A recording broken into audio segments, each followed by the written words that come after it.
नमस्कार. अक्षय भाषेच्या या साहित्यिक कार्यक्रमात आपणा सर्वांचे स्वागत असो. आजच्या कार्यक्रमाचं शीर्षक आहे कवितेची पायवाट. पायवाट म्हटल्यावर आपण राजमार्ग सोडतोय किंवा नेहमीची वाट सोडतोय आणि काहीशा न चोखाळलेल्या वाटेनं जाणार आहोत हे रसिकांच्या लक्षात आले असेलच. या युगातील जागतिकतेचं भान राखणारा हा कार्यक्रम आहे. जागतिकतेच्या लाटेवर आरूढ झाल्यास आपल्या दृष्टीच्या कक्षा रुंदावतात आणि मराठी साहित्याच्या पलीकडे सुद्धा किती मनोहर आणि समृद्ध करणारं साहित्य आहे हे आपल्याला कळून येतं. तर यावेळी आपल्या दृष्टिक्षेपात आलेला कवी म्हणजे नोबेल पारितोषिकाने विभूषित असा चिलियन कवी पाब्लो नेरुदा. या कवीविषयी काही माहिती आपण ऐकूया. एक 4 मिनिटाचा व्हिडिओ मी ऑन करते आता.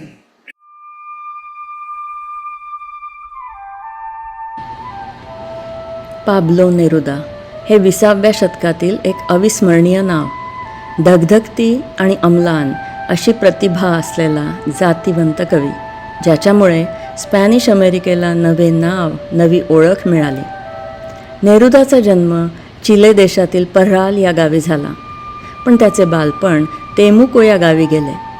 तेमुको हे दक्षिण चिलेतील अराउकन प्रदेशातील निसर्गरम्य शहर. दाट अरण्ये, नद्या, सरोवरे आणि ज्वालामुखींनी वेढलेले. मापुचे या चिलेतील सर्वात मोठ्या आदिवासी समाजाचे सांस्कृतिक केंद्र. नेरुदा सुमारे 2 वर्षांचा असताना त्याचे कुटुंब येथे आले आणि तो याच शहरात लहानाचा मोठा झाला. तो स्वतः स्पॅनिश वंशाचा असला तरी मापुचे लोकांविषयी त्याला फार आत्मीयता होती आणि ती त्याच्या कांतो जनरल या महाकाव्यात दिसून येते. पुढे शिक्षणासाठी तो सांतियागो या राजधानीच्या शहरी गेला, जिथे त्याने विद्यार्थी म्हणून हाल अपेष्टात दिवस काढले. गरिबी आणि भूक या दोन्ही गोष्टींची त्याला आयुष्यात फार लवकर ओळख झाली. नेरुदाने पहिली कविता फार लहान असताना लिहिली.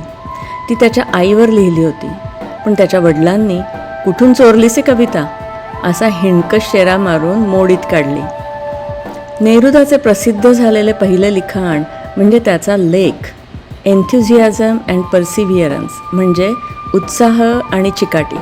हा लेख त्याच्या वयाच्या 13व्या वर्षी स्थानिक वर्तमानपत्रात प्रसिद्ध झाला. या दैनिकाचे नाव होते ला मन्याना, म्हणजे सकाळ. आपला मुलगा कवी आहे हे त्याच्या वडिलांना आवडत नसे. पुढे 1919मध्ये, म्हणजे तो 15 वर्षाचा असताना, त्याने आयडियल कम्युनियन ही कविता लिहून एका काव्यस्पर्धेत पारितोषिक मिळवले. तेव्हा त्याने वडिलांना कळू नये म्हणून कुठले टोपण नाव धारण केले असेल बरं? तुम्ही कल्पनाही करू शकणार नाही. ते टोपण नाव होते कुंडलिनी.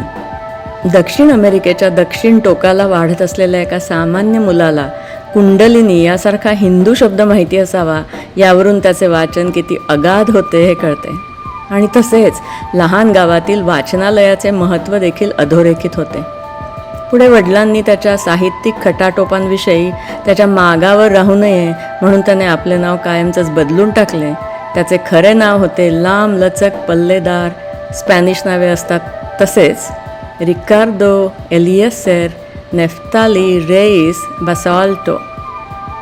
वाचनालयात मिळालेल्या एका मासिकात त्याला एक झेकोस्लोव्हाकियन नाव दिसले. तेच त्याने अंगीकारले, नेरुदा. पुढे याच मनस्वी मुलाने 60 पुस्तके लिहिली आणि साहित्यातील नोबेल पारितोषिक मिळवले. नोबेल पारितोषिकाशिवाय त्याला जागतिक पातळीवरचे अनेक महत्त्वाचे पुरस्कार, मान सन्मान मिळाले.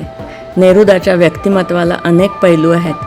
निसर्गप्रेमी, निसर्ग अभ्यासक, 15,000 शिंपले आणि देशोदेशींची हजारो पुस्तके गोळा करणारा नादिष्ट संग्राहक, राजदूत, कम्युनिस्ट, लोकसंग्राहक, मित्रप्रेमी, प्रवासी, व्यासंगी आणि शांतीदूत. पण स्वतःची ओळख त्याने नेहमीच कवी म्हणूनच करून दिली. कवितेची मशाल हातात घेऊन आयुष्य भरभरून जगलेल्या अशा या पाब्लो नेरुदाची थोडक्यात का होईना आपण ओळख करून घेऊया त्याच्या कविता संग्रहातून 100 लव्ह सॉनेट्स. धन्यवाद.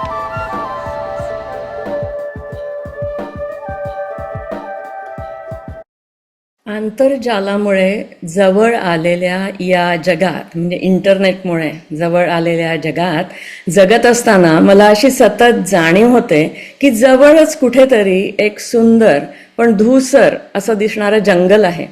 हे विविध भाषांचं जंगल आहे. या जंगलातली झाडं मला खुणावतात, पक्ष्यांची गाणी ऐकू येतात, पण जंगलात नेणारी एखादी पायवाट दिसत नाही.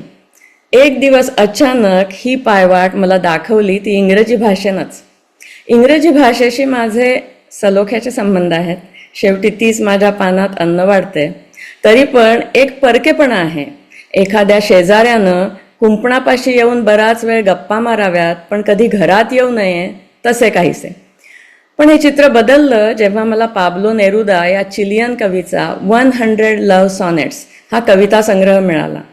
ह्या पुस्तकाची खासियत अशी की डावीकडच्या पानावर स्पॅनिश भाषेतील मूळ कविता आणि उजव्या पानावर त्याचं इंग्रजी रूप असं हे पुस्तक प्रसिद्ध झालेलं आहे.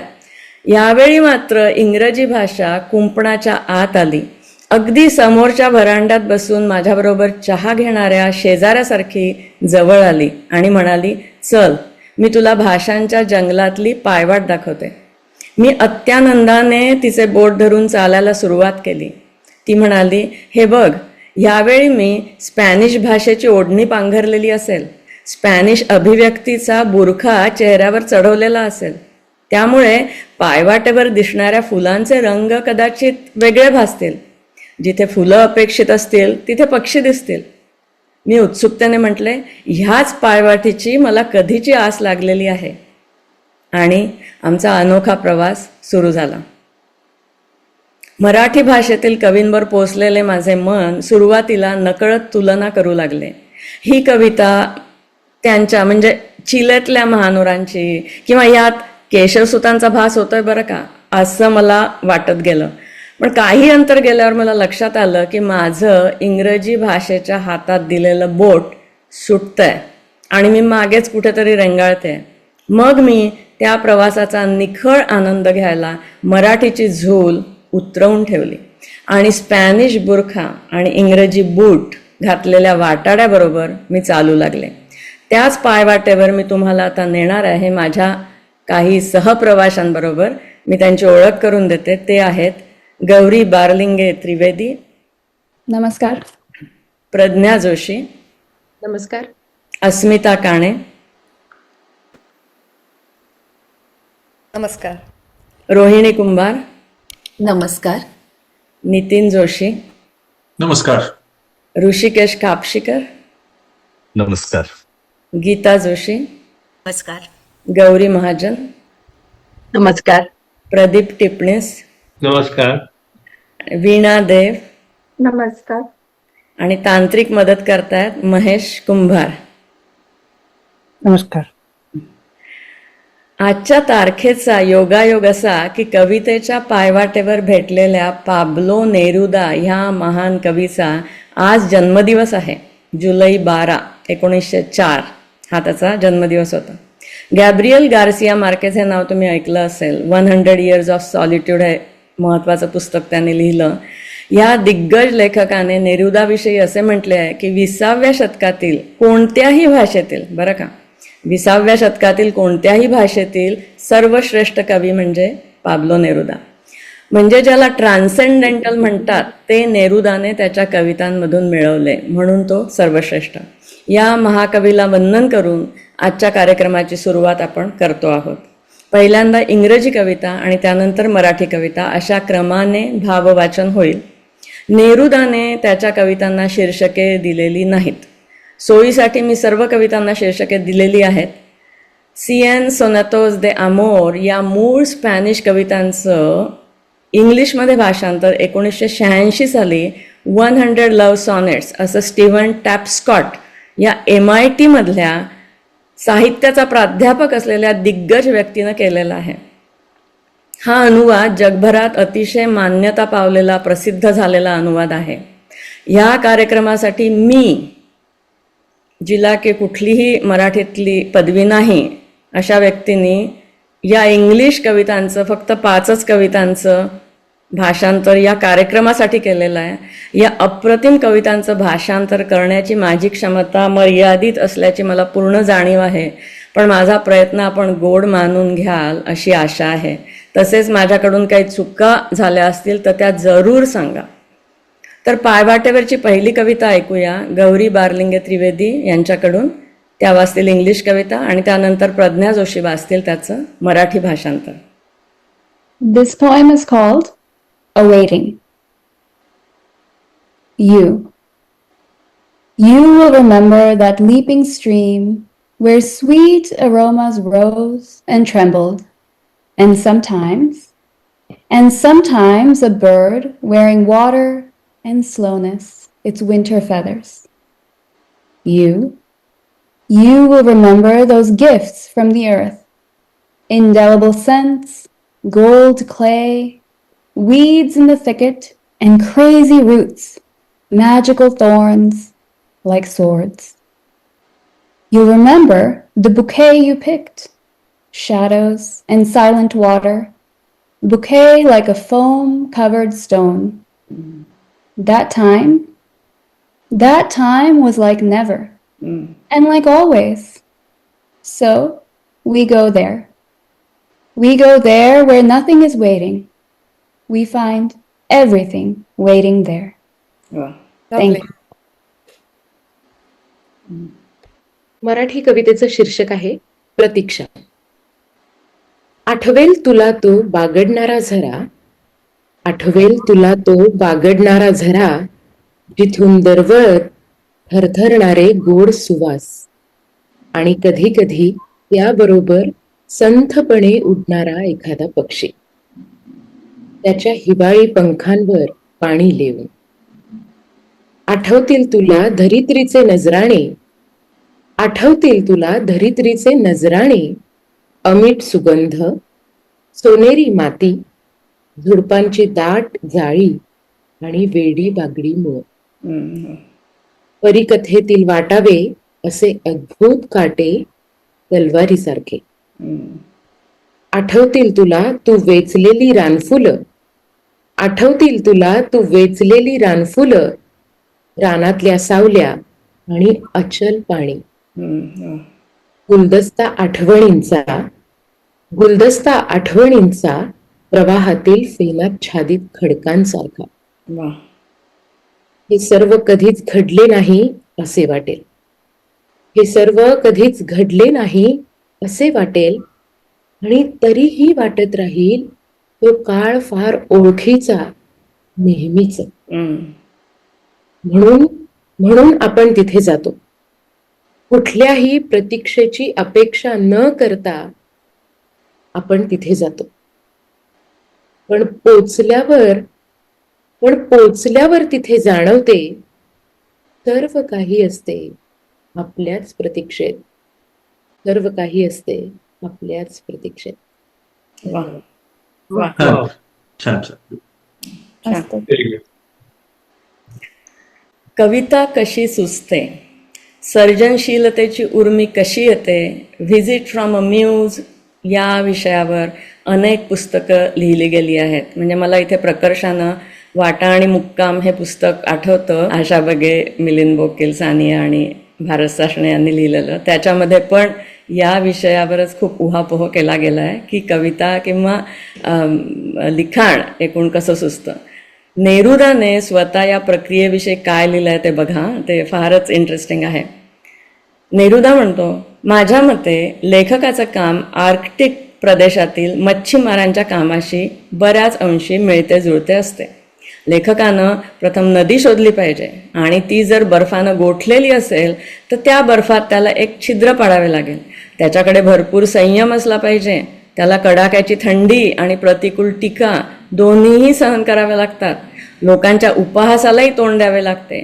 मग तो खोल पाणी शोधतो, योग्य गळ टाकतो आणि एवढी सगळी मेहनत केल्यानंतर त्याच्या हाती एखादा अगदीच छोटासा मासा लागतो. त्यामुळे त्याला पुन्हा पुन्हा मासेमारी करावी लागते. थंडी, पाणी आणि टीकाकार यांचा सामना करत राहावे लागते. अखेरीस त्याला मोठा मासा मिळतो आणि मग आणखी एक मग आणखी एक. नेरुदा कम्युनिस्ट होता आणि तो रशियात गेला तेव्हा त्याला आमंत्रण आलं होतं रशियात कविता वाचण्याचं. तर त्याला एक मच्छीमार बर्फाच्या नदीत मासेमारी करताना दिसला आणि त्याला पाहून हे रूपक त्याला सुचलं. नेरुदाच्या मनातली थिजलेली नदी शोधायला लावणारी एक मौल्यवान अशी व्यक्ती त्याच्या आयुष्यात आली, ती त्याची तिसरी बायको. तिचं नाव होतं मटिल्डा उरिटिया.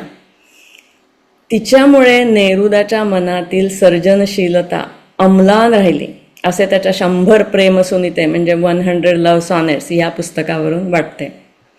त्याचं दर्शक असलेली ही अतिशय रोमॅन्टिक आणि सुंदर कविता ऐका. अभिवाचक आहेत अस्मिता काणे, त्या इंग्लिश कवितेचे भाववाचन करतील. त्यानंतर रोहिणी कुंभार वाचतील मराठी भाषांतर. Title of the poem is My Love for You. I do not love you. I do not love you as if you were salt rose or topaz, or the arrow of carnations the fire shoots off. I love you as certain dark things are to be loved, in secret, between the shadow and the soul. वा. I love you as the plant that never blooms, but carries in itself the light of hidden flowers. वा. Thanks to your love, a certain solid fragrance risen from the earth lives darkly in my body. I love you without knowing how or when or from where.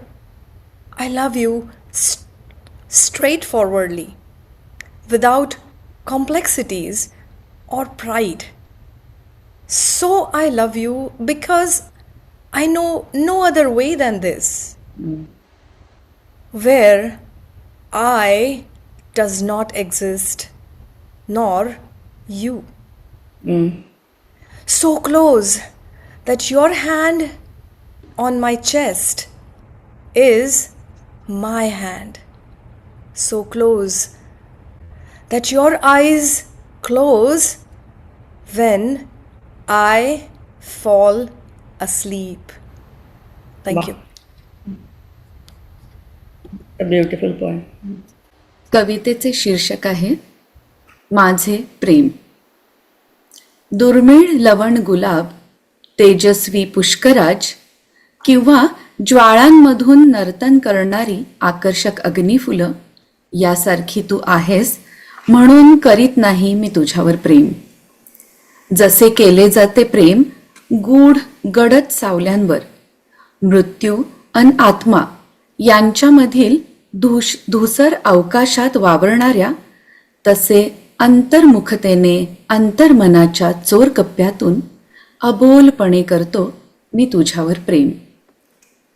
एखादा सदाहरित पण निपुष्प वृक्ष मिरवीत असावा, त्याच्या आत लपलेल्या फुलांचे चैतन्य, तसे आहे निशब्द माझे तुझ्यावरचे प्रेम.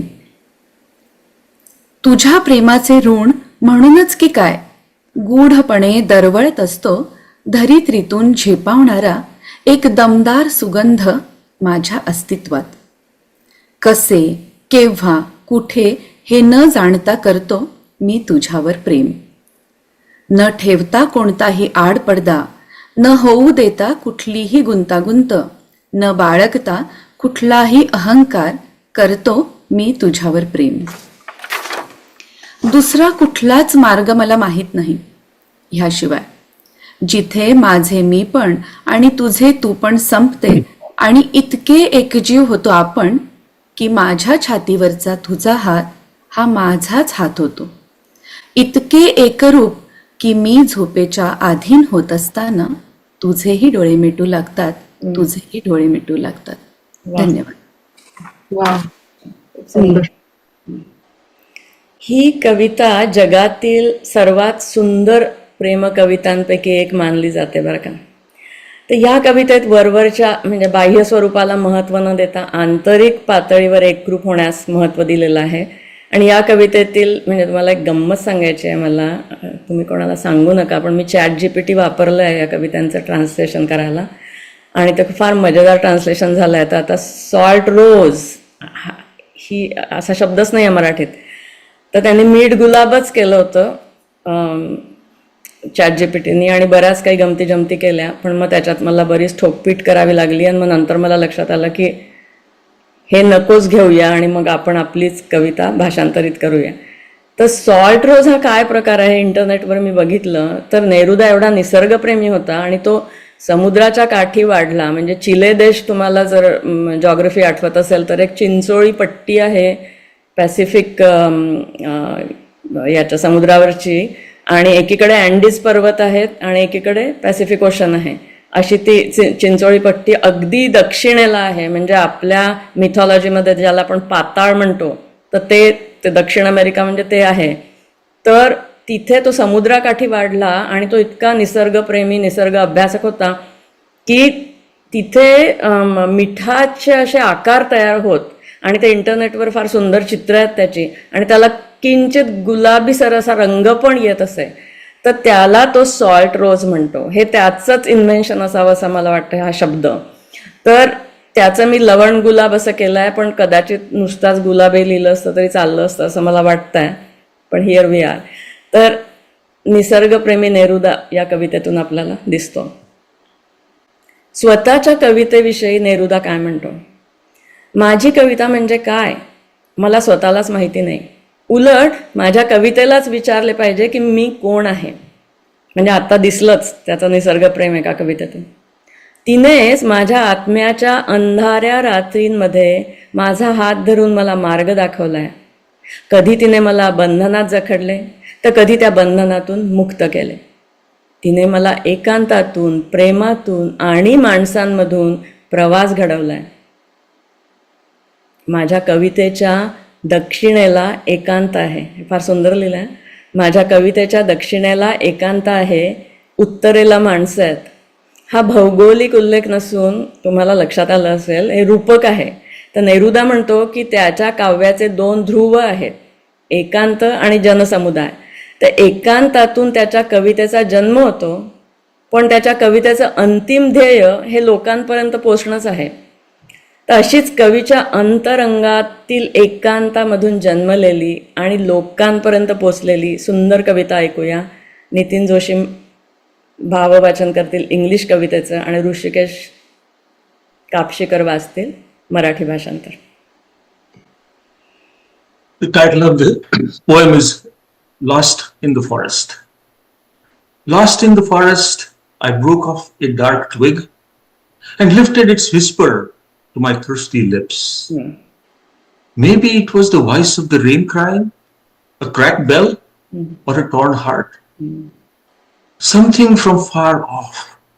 Something from far off, it seemed deep and secret to me, hidden by the earth. A shout, muffled by huge autumns, by the moist, half-opened darkness of the leaves. Wakening from the dreaming forest air,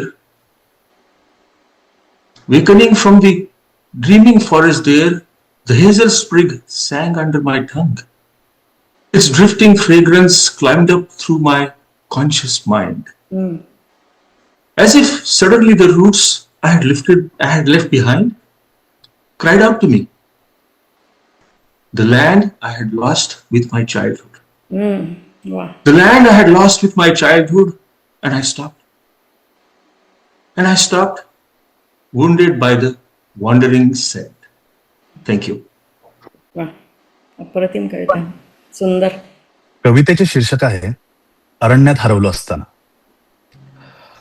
अरण्यात हरवलो असताना मोडली मी एक काटकी आणि तिची कुजबुज नेली माझ्या तहानलेल्या ओठांपाशी. ते होते का पर्जन्य रुदन, की तडा गेलेल्या घंटेचा नाद, की एखाद्या विदीर्ण हृदयाचा आक्रोश, की फार दुरून येणारी अगम्य अशी एक हाक, घरी आणि रहस्यमय, धरतीच्या कुशीत दडलेली. विराट शरद ऋतूंच्या पानगळीने घुसमटलेली, ओलसर पानांच्या अर्धवट उमललेल्या अंधाराने मुक झालेली ती एक हाक. त्या त्या स्वप्नमग्न अरण्यातून जागी झाली एक हेजल वृक्षाची कोवळी फांदी, हम्म. आणि झाली माझी गाणारी शीळ. वा. तिचा तरंगणारा सुवास Well, चढत गेला हळू हळू माझ्या जाणीवांच्या गाभ्यापर्यंत. वा. हम्म. जणू जणू काही माझी हरवलेली मुळं, बालपणाबरोबर त्यागलेली भूमी मला साथ घालू लागली, हम्म. आणि त्या भटक्या सुगंधानं घायाळ होऊन मी तिथेच थबकलो. धन्यवाद. वा. वा, सुंदर. छान. ह्या प्रेमकविता केवळ प्रेमकविता नव्हे, तर त्यात बरीच फिलॉसॉफी आलेली आहे, तुम्हाला लक्षात आलंच असेल. एवढंच नव्हे तर नेरुदा निसर्गप्रेमी असल्यामुळे त्याच्या कवितांमध्ये स्थानिक पशु पक्षी झाडे ह्यांची नावं पण येतात. आणि त्यांनी त्याच्या कवितेमध्ये डेली ब्रेड किंवा ब्रेड हा शब्द बरेचदा येतो, कारण की त्यांनी मी प्रस्तावनेत सांगितल्याप्रमाणे खरी भूक खरी गरिबी अनुभवलेली आहे. तर या संदर्भात मला एक टीका आठवली. अरुण कोलटकरांची मुलाखत मी वाचत होते. अरुण कोलटकर हे मराठीतले फार महान कवी. त्यांचा इंग्रजी आणि मराठी या दोन्ही भाषांवर सारखंच प्रभुत्व, आणि ते विश्वकवी समजल्या जातात. तर त्यांच्या मुलाखतीत त्यांनी एक किस्सा सांगितला बरं का. तर तो नीट ऐकावा. ही टीका आपल्या सर्वांवरच आहे असं समजून घ्यावं. तर त्यांनी लिहिलंय, ते म्हणाले, ब्रिटनमधल्या रोमॅन्टिकांनी भारतीय काव्यात नवं युग आणलं, त्यामुळे जलप्रपाताबद्दल लिहिणं शक्य झालं. दुर्गा भागवतांनी फुलपाखरांच्या अभावाबद्दल एक निबंध लिहिलाय. सर्व मराठी कवितेचे एक कुलक्षण म्हणून त्यांनी ही उणीव दाखवली.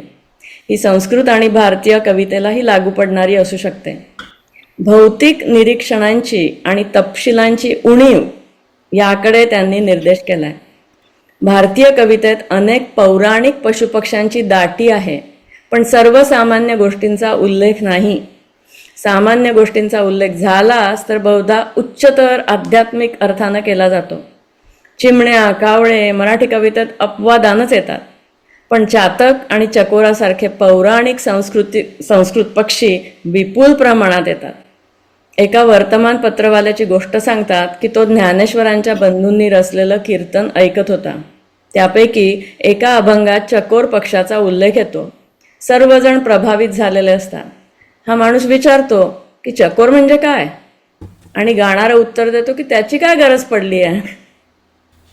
तर थोडक्यात दैनंदिन जीवन आणि काही उत्तम कवींनी वापरलेल्या दूरच्या प्रतिमा यांच्यात प्रचंड दरी आहे.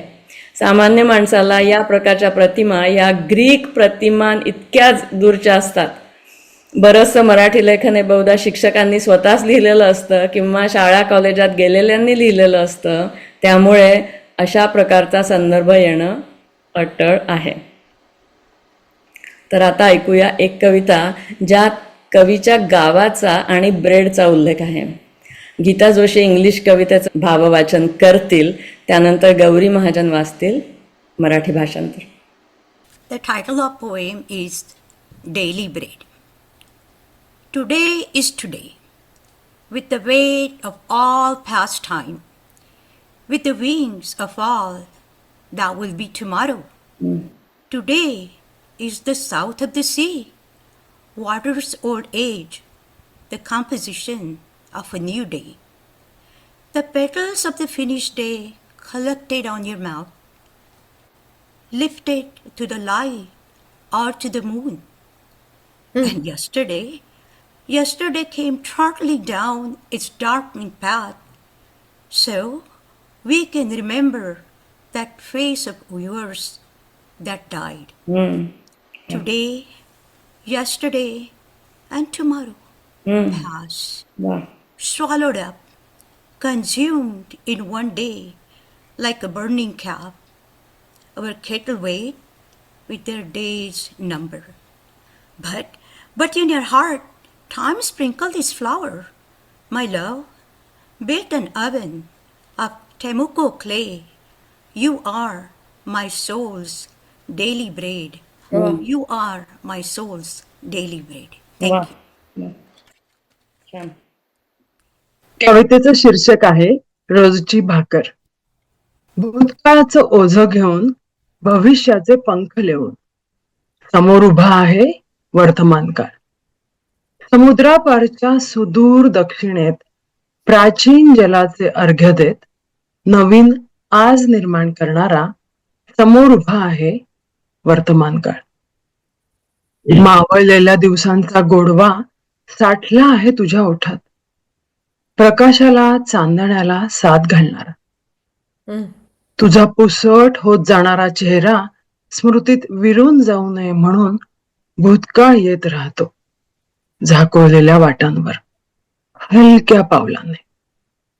काल, आज आणि उद्या भस्म होतात काळाच्या अग्नीत सर्वजण प्रतीक्षेत अंतिमाच्या. वा. पण काळाने शिंपण केले दिवसांच्या पिठाचे. तुझ्या हृदयात माझ्या प्रेमाने रचली तेमकोच्या मातीची चूल. त्यात भाजली गेली भाकरी माझ्या आत्म्याला रोज बळ देणारी, अंतिमतेला शह देणारी, अंतिमतेला शह देणारी. धन्यवाद. सुंदर कविता. ह्या कवितेत टेमुको हा शब्द येतो. हे प्रस्तावनेत सांगितल्याप्रमाणे नेरुदाच्या बालपणाशी निगडीत असलेलं चिलेतील शहर. तिथल्या मातीपासून बनवलेली भट्टी म्हणजे स्मृती किंवा घर, ऊब आणि जीवनाचा आधार या सगळ्या भावना त्याला तिथे दर्शवायच्या आहेत. आणि बायबलमधील डेली ब्रेड या स्पिरिच्युअल प्रतिमेचा वापर पण त्यांनी या कवितेत केलेला आहे. आता ऐकू एक वैशिष्ट्यपूर्ण कविता बरं का.